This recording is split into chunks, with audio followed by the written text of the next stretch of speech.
సంజయ, తొలి శ్లోకంలో కూడా సంజయ నామం చెప్పబడింది.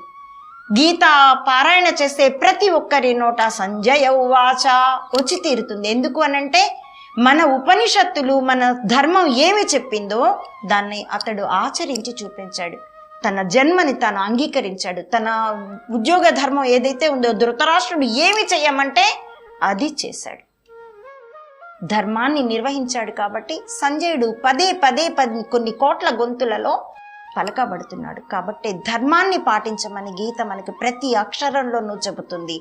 గీతని అభ్యాసం చేస్తే ప్రతి ఒక్కరూ తమకి తెలియకుండానే ఆ మార్గంలోకి వెళ్ళిపోతారు, ధర్మావలంబులే అవుతారు. ఎప్పుడైతే గీత మరుపుకొస్తుందో అప్పుడు వ్యక్తి జీవితము, సమష్టి జీవితము, సమాజ జీవితము, చివరికి దేశ శ్రేయస్సు, మానవ జాతి శ్రేయస్సు కూడా ప్రమాదంలో పడి తీరుతుంది. ఇప్పుడు ఆ ప్రమాదంలోనే మనం ఎదురీదుతున్నాము. కాబట్టి గ్రహించే